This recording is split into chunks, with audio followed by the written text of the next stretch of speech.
வணக்கம். நற்பவி அறக்கட்டளை மூலமாக அனைவருக்கும் நன்றி கலந்த வணக்கத்தை தெரிவித்துக் கொள்கிறேன். நம்ம கடந்த 3 வருஷமாக கோவை ஜிஹெச்சில் இருக்கிறவங்களுக்கு நம்மளால் முடிந்த அளவு 150லேருந்து 200 பேருக்கு ஒவ்வொரு நாளும் ஒவ்வொரு விதமான வெரைட்டி ரைஸ்கள் கொடுத்துட்டு வராங்க. இப்போ இதற்காக பார்த்திங்கன்னா நம்ம காலையில் 5 மணிக்கே போய் மார்க்கெட்டில் போய் பொருட்கள் வாங்க வேண்டியது இருக்குது. அதுக்கப்புறமா நம்ம காய்கறி எல்லாம் கட் பண்ணி 8 மணி 9 மணிக்கு மேலே நம்ம சமையல் காய்கறி கட் பண்ணுறதுலேருந்து தொடங்க ஆரம்பித்தோன்னா இது முடியிருக்கே நம்மளுக்கு சாயந்தரம் 5 மணி 6 மணி ஆயிடுது. அதுக்கப்புறமா ஃபுட்டு நம்ம பேக்கிங் பண்ணி கொண்டு போய் கொடுத்துட்டு வரைக்கும் 8 மணி ஆயிருங்க. இதுக்கெல்லாமே இதற்கு காரணம் இவ்வளோ லேட் ஆகிறதுக்கு காரணம் என்னென்னு பார்த்திங்கன்னா நம்மளுக்கு மேன் பவருங்கிறது ரொம்ப குறைச்சலாக இருக்குது. அதனால தான் நம்மளுக்கு லேட் ஆகுது. இதற்காக உதவி பண்ணணும், என்னால் முடிஞ்ச உதவி பண்ணணுன்னு நினைக்கிறவங்க யார் வேணால் செய்யலாம். என்னால் நான் மார்க்கெட்டுக்கு மட்டும்தான் போயிட்டு வர முடியும்னா நீங்கள் அதை செய்யலாம். அதே போல் இல்லை என்னால் அங்கெல்லாம் போக முடியாது, என்னால் காய்கறி கட் பண்ணுறது அந்த மாதிரி விஷயம் செய்ய முடியும் அப்படின்னா நீங்கள் அதை செய்யலாம்.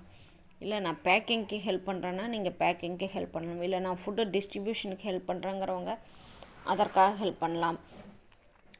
இது மாதிரி நிறைய இந்த வேலை நடக்கிறதுக்கு நிறைய மேன் பவர் தேவைப்படுது. இப்போ ஒவ்வொரு தடவையும் நம்ம கொண்டு போய் கொடுக்கும்போதும் இன்னும் நிறைய பேர் எங்களுக்கு இன்னும் சாப்பாடு வேணும்னு கேட்குறவங்களும் இருக்காங்க.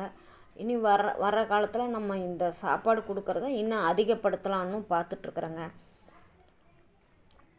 இந்த மாதிரி விஷயம் செய்யும்போது எத்தனையோ பேர் அங்கே பார்த்திங்கன்னா நிறைய பேர் வெயிட் பண்ணிகிட்ருப்பாங்க. நம்ம கொடுக்குற சாப்பாட்டுக்காக வேண்டி வெயிட் பண்ணிகிட்ருக்குறாங்க. அவங்களுக்கு நம்ம கொடுக்கும்போது நம்ம படுற இந்த சிரமங்கள் பெருசாகவுமே எதுவுமே தெரியாது.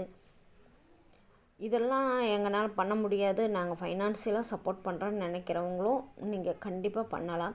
உங்களால் எவ்வளோ முடியுதோ நீங்கள் 50 ரூபா கொடுத்தாலும் சரி, 50 ரூபாலேருந்து நீங்கள் எவ்வளோ வேணால் கொடுக்கலாம். உங்களால் எவ்வளோ முடியுதோ அதை கொடுங்க. ஏன்னா அதுவும் இப்போ நீங்கள் ஒரு 50 ரூபா கொடுத்தீங்கன்னா அதுவும் எங்களுக்கு ஒரு கருவேப்பிலை கொத்தமல்லி தழை வாங்குறதுக்கு கூட உதவியாக இருக்கும். அந்த மாதிரி உங்கள் உதவி உதவினால தான் நாங்கள் எத்தனையோ பேர் இதற்காக உதவி பண்ணியிருக்காங்க, பண ரீதியாகவும் உதவி பண்ணியிருக்கிறாங்க. அது இல்லாமல் அவங்க ஹெல்ப்பும் பண்ணியிருக்காங்க. இப்போ ஆட்கள் ரொம்ப குறைஞ்சிட்டாங்க, அதனால தான் லேட் ஆகுது. தங்களால் முடிஞ்ச உதவி எதுவாக இருந்தாலும் நீங்கள் செஞ்சீங்கன்னா உண்மையாலுமே தேவை இருக்கிற அனைவருக்கும் இந்த சேவை